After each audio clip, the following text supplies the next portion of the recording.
Welcome to Your Financial Advocate with Greg DuPont from DuPont Wealth Solutions. As a practicing advisor and attorney, Greg teaches pre-retirees how to reduce debt and taxes and save with less risk so they have more spendable income and plan their way to a better life. Join us for this journey where Greg draws on years of experience and guest experts to help listeners achieve more spendable income for retirement. Hello and welcome to Your Financial Advocate with Greg DuPont of DuPont Wealth Solutions. Good morning, Greg. How are you? I am doing great, Eric. How are you doing this morning? I am doing fantastic. It's garbage day at my house. It's time for us to take out the trash, Eric. That's right. I was reminded by my wife, you got to get the trash out because the truck's coming. The truck's a-coming, Greg. So we're taking out the trash, and that's the theme of today's podcast. Came up with today's theme a few days ago as I was reflecting upon what I had undertaken in the last several weeks, the end of last year, in the first part of this week, or this year, as I have taken out a lot of trash myself. Mm-hmm. And I want to talk to people about that. Okay. So, it seems like a pretty big subject. There's a lot of trash in our lives. So we'll start with talking about what do you do with your aerosols, right? I got to make sure. What do we do with those? That's right. We don't want to harm the planet. No, I take a lighter outside and I just light them off like a flamethrower until they're gone. No, I don't do that. Please don't do that. If you're listening to this, that's not a good idea. No, don't do that. I hesitate to hear what you do with motor oil. Yeah, we won't talk about that. That's a whole different podcast.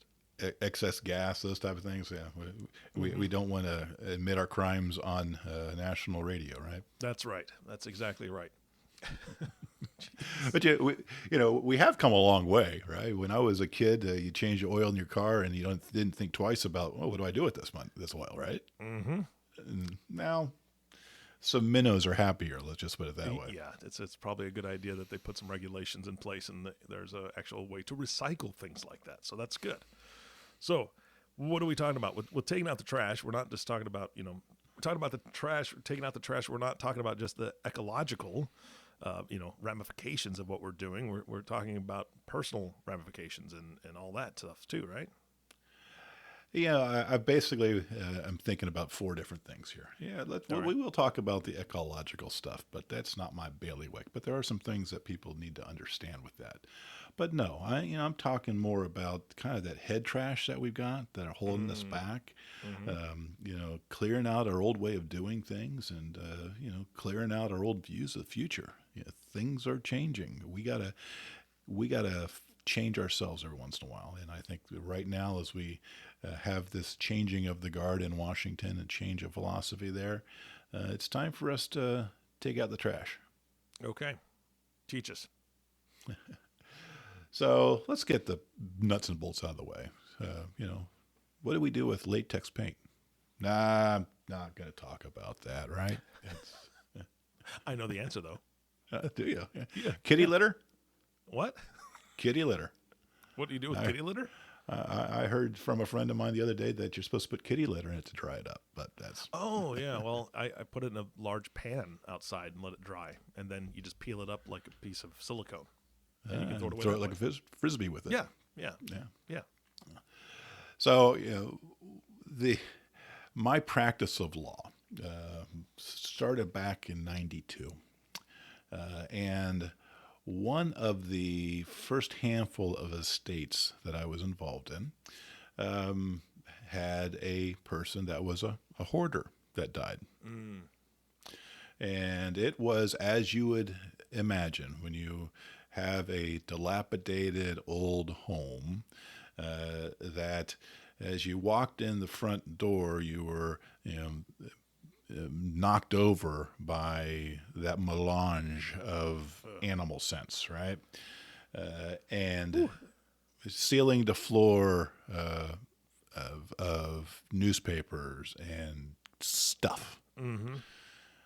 And over my 30-odd years of estate practice, I've run into that situation on multiple times. The most noteworthy one was when I walked into a house like that and found the collection of old ammunition and mortar shells and things of that nature. Okay.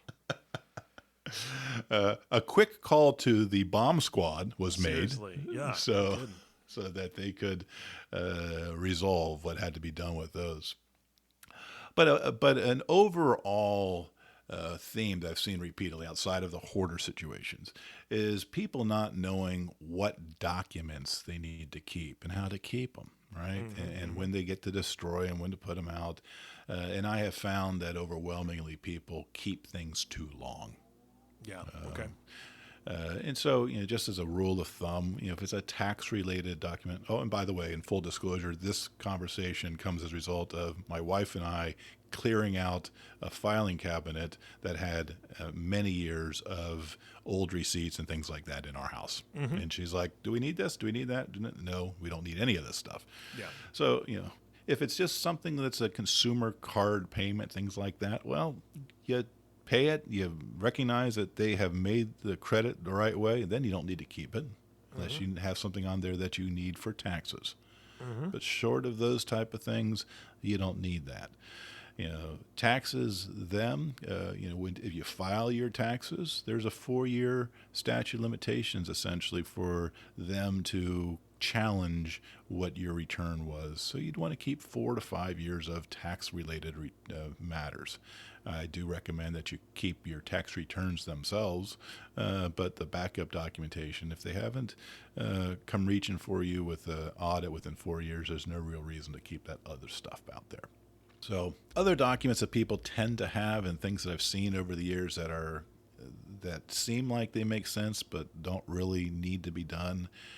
I've seen people repeatedly paying the cost of a safe deposit box to keep their deed in the safe deposit box.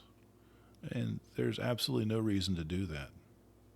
A deed is a recorded public document, and if it gets lost, then you can get another one. So there's no reason to have that in a lockbox. And you would be surprised the number of times that in an estate I've had to go through the hoops of getting a representative from the state to go with me to the bank to open a lockbox to see what's in there, only to find deeds, birth certificates, life insurance policies, although life insurance, at least it makes some sense that they're in there for some, but many times they're old and out of date, meaning that they've expired type of thing. So, Gotcha. So if you do keep a locked box, use it for tangible stuff of value. Don't worry about putting your important legal documents in the bank in a lockbox, unless you think somebody's going to steal your will or something like that.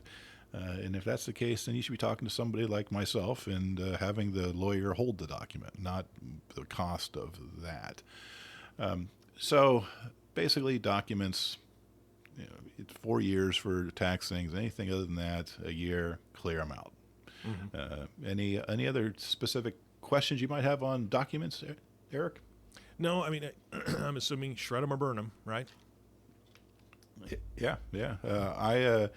I don't think that we can say burn them, right? The good old EPA is not going to like us on that. So shredding services are what you should do to protect yourself on those consumer credit type of things.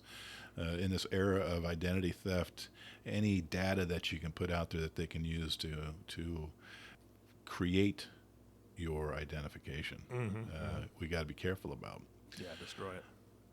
So that's the physical trash. And by the way, as part of that whole exercise I did over the course of the last few weeks, I had a bunch of physical junk taken out of my house and was happy to say that I wrote a check for somebody to take that stuff out instead of myself doing it. Yeah, I mean, the check to somebody else to have them carry it, or the check to your chiropractor to fix what you broke is a good thing, because I got stuff I've got to get out of this house, and I'm not hauling it up the stairs. I'm sorry. That's I'm well beyond those years of wanting to move a refrigerator. There comes a point in your life where you realize your limitations, and then several years after that you're reminded, and then you actually start living by them. Yeah, exactly. I'd much rather have my wrist cramp from writing a check. Does anybody write checks anymore? What's a check? Yeah, exactly. Anyway, I'd rather have my wrist cramp from having to pull the cash out of my wallet than my back seize up halfway up the stairs holding a 17-ton refrigerator. But that's just me. Anyway. I digress. So similarly to the way that, I had a full junk load of physical stuff in the house that I brought in somebody to take out, we as humans, we accumulate head trash that most of us never take the time to get that head trash out of there. And we just continue to dwell on it. It manifests itself in your outlook on life. It manifests itself in your philosophy with regard to money. And every once in a while, you need to take a look at what is that head trash, because it can be holding you back and getting it out of you. Yep, absolutely. And people get hung up on it very, very easily because it's learned behavior. That's all there is to it. It's learned behavior. You learned it from somewhere, and usually it's your parents.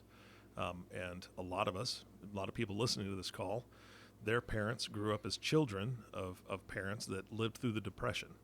And so maybe they passed some hoarding techniques onto their kids, who then kind of passed that on to you in finances. And whether it's positive hoarding or bad hoarding, right? Money under a mattress doesn't grow. It actually loses value. So how do you do it so that you can, make some money on that money? There's all sorts of ideas out there that are just wrong because we've been taught wrong.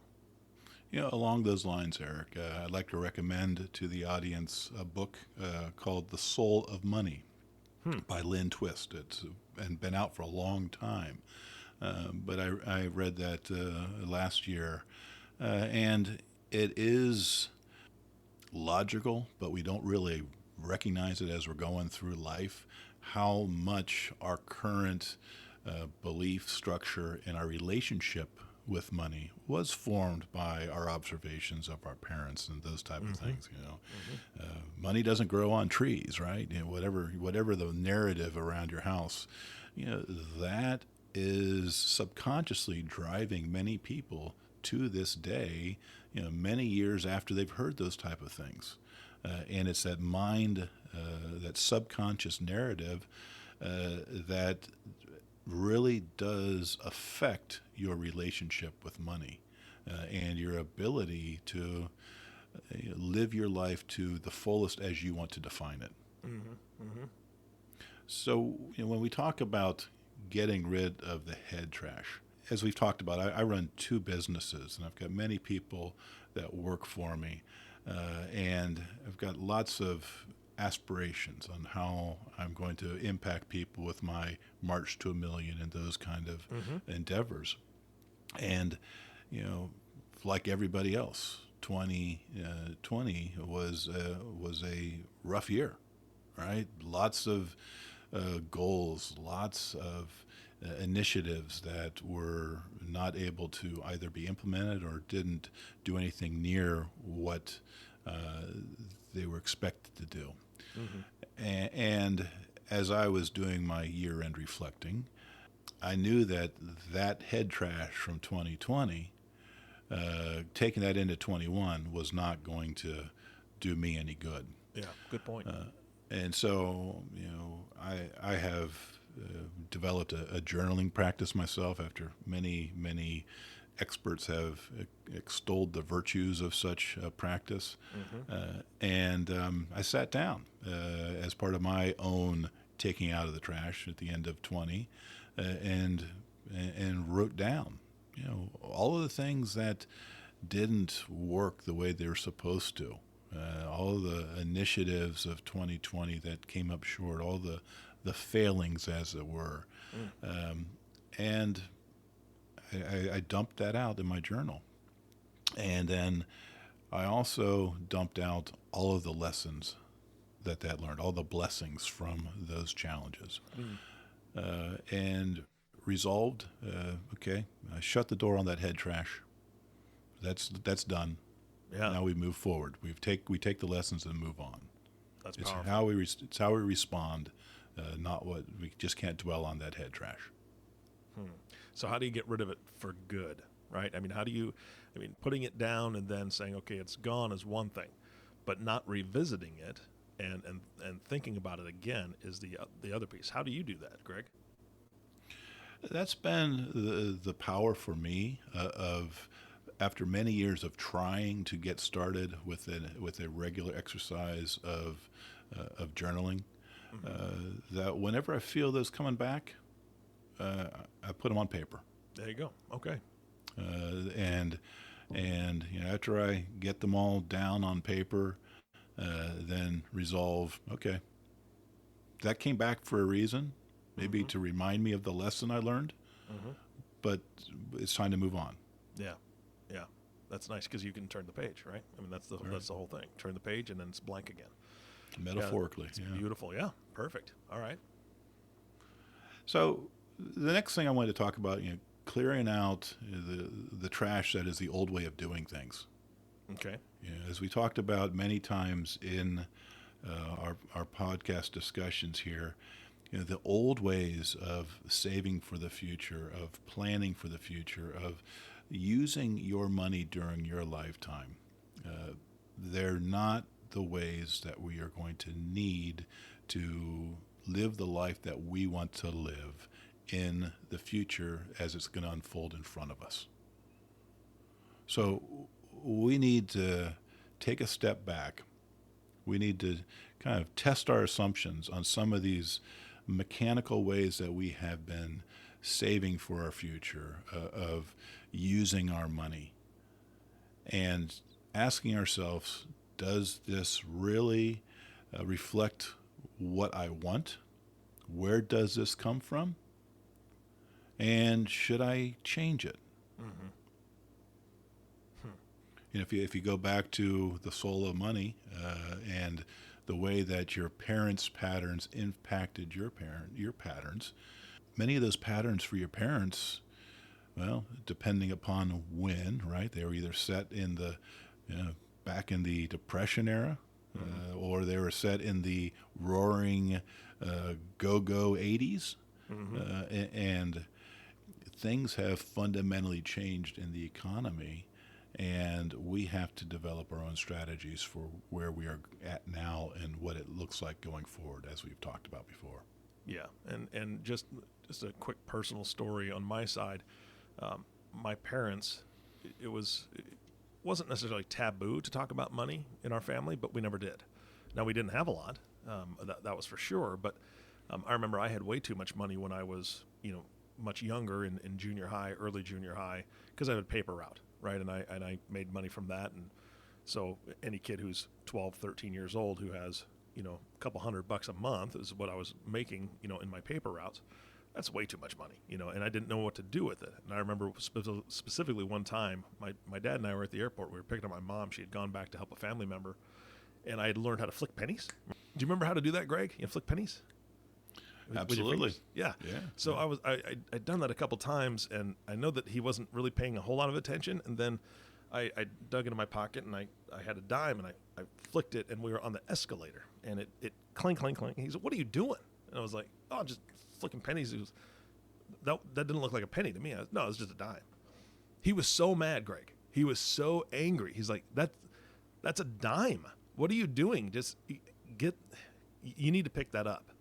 So he showed me that he was frustrated with my lack of awareness of money. He showed me that he was frustrated that I wasn't more respectful of the money that I had. But we never talked about what to do with it. We never talked about truly saving it, putting a certain percentage away. We never talked about any of that stuff. So that was tough to learn in my adult years. I got married young, and so my wife and I had to figure that stuff out for ourselves. Learning how to respect money, learning how to respect what debt was, because I never had debt when I was 12 and 13, but surely it was very quick to. A lot of companies offered to give me debt in those early 20s. So yeah, it's really interesting to see different people's perspective. And I'm a behaviorist by nature. I like to observe behavior and watching people around me and learning from them and how they learned. It's so interesting to have those conversations about how people learned about money and whether it's saving, whether it's spending, whether it's debt, good debt, bad debt. People have no idea. And there's so many different schools of thought because so many different teachers. Yeah, if I look back at my own history and where I am today, I grew up the son of an entrepreneur.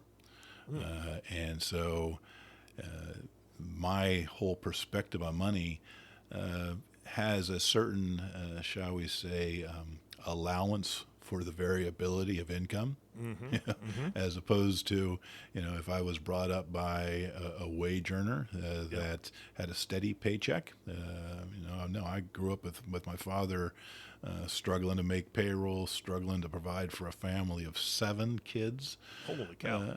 And never lacking. We didn't have abundance of things, but we had a nice middle class upbringing, and always there's always was a financial solution, and that's the lesson of an entrepreneur, that you keep plugging ahead. You keep moving forward, you keep your chin up, and you keep looking for ways to provide value, provide service, and that ends up providing, for your family and your needs. Yeah, absolutely. And unfortunately, as we sit here in 2021, there are not enough people that have that exposure as they are growing up, and we're losing the entrepreneurial class. Yeah, no, I agree. So I want to, the last head trash, or the last trash I wanted to talk about was clearing out our old views of the future. Okay. We have, depending upon amount of exposure to the media, I might have shared with you in one of our earlier conversations that I basically stopped paying attention to the broadcast news about 4 years ago now, that I was driven away from it. And I was also a consumer of radio, talk shows and that type of stuff up to that point. And I stopped consuming that. And I do still consume news in the print form so I can moderate it myself, right? And it's amazing how quickly you can get through a newspaper, as opposed to sitting there in front of a TV news show and having it dripped on you. And the point is, when you are constantly fed the negativity from the broadcast media that is doing that to get ratings, get you back the next day to see what the next bad thing is, it alters your view of the future. And every once in a while, you need to take a step back from that and recognize just how incredibly fortunate we are, especially here in the U.S. But as a society and as a species of what's happening around us, when you lose yourself in the political fundraising arguments for better water or better air or any of that stuff, you lose track of just how far we have come in the last several decades. Yeah. I mean, my dad grew up in Pittsburgh, for God's sakes. The skies were gray because of coal in the air, right? Yeah. I don't think you see much coal in the air over by you, right? Not so much, no. Yeah. But back in the day, the clouds, the plumes would go everywhere, right? And part of my my optimism for the future is from a book by Peter Diamandis called Abundance. Have you ever read that one? I have not. Yeah. It's a great read for perspective on really how we have evolved and all of the ways that technology has improved our lives and will continue to improve our lives. As we talked about in the last podcast about the amazing quick production of the vaccine for COVID, that wasn't possible until now. Yeah. And that is mirrored if you look at all of the advances that are happening with the knowledge based upon DNA and all of that stuff, and it's well beyond my comprehension. But the point I want to make is day-to-day noise will take away your focus on just what is actually happening and how promising the future is. Yeah, Greg, absolutely. And I will say, you said you've kind of been away from mainstream media for the last 4 years or so, and you described it as, when you're in that, it's just kind of this drip that you have to put up with. Well, I'll tell you, in the last 4 years, it's not a drip. It's more like waterboarding. It's just terrible. So yeah, I'm of the same mindset. I've moved away from it. I don't allow myself and my time to be taken up with somebody force feeding me anything. I'm doing the same thing you are. I'm taking news from where I want it on my terms. I digest it as I need to and I want to, and I get a lot of different viewpoints that way. And because I'm not just going to stay on one side or the other. I want to know what other people are thinking, but I don't want them to tell me what to think, right? And I think that's exactly what you're talking about. I love the fact that you brought this up today. This is a great topic for this podcast. Thank you so much. A pleasure to have this conversation with you, Eric. And I just wanted to mention one thing in closing here. Have you ever taken your kids down to Disney? Never Disney, but we've gone to a couple theme parks in Texas specifically, and so theme parks, but not Disney. So I'm not a huge Disney fan compared to many families, right? That it does all the time, but I've been there a couple times with my daughter, and one of my favorite rides is actually the ride that Walt had designed for the 19X World's Fair, where you go through. It's a real old thing, but you go through these series of rooms. It kind of moves you through it, and there is a worm song, right? Those ones that get in your head, you can't get rid of it. It's not as bad as It's a Small World, but it goes something like there's a great big beautiful tomorrow at the end of each and every day, and we would be much better off if we closed our days with that little jingle than the crap that we close our days to these days. Seriously. That's a beautiful thought, Greg. Thank you so much. Thank you, Eric. Take care until our next time. All right, sounds good. And, of course, to you, the listening audience, thank you for tuning in and listening to Your Financial Advocate with Greg DuPont. If you have not subscribed to the podcast yet, please click the subscribe now button below. This way, when Greg comes out with a new podcast, it'll show up directly on your listening device. This makes it much easier to share these podcasts with your friends and family. Again, thanks so much for listening today. For everyone at DuPont Wealth Solutions, this is Eric Johnson reminding you to live your best day every day. And we'll see you next time. Thank you for listening to Your Financial Advocate. Click the subscribe button below to be notified when new episodes become available. The information covered and posted represents the views and opinions of the guest and does not necessarily represent the views or opinions of DuPont Wealth Solutions. The content has been made available for informational and educational purposes only. The content is not intended to be a substitute for professional investing advice. Always seek the advice of your financial advisor or other qualified financial service provider with any questions you may have regarding your investment planning.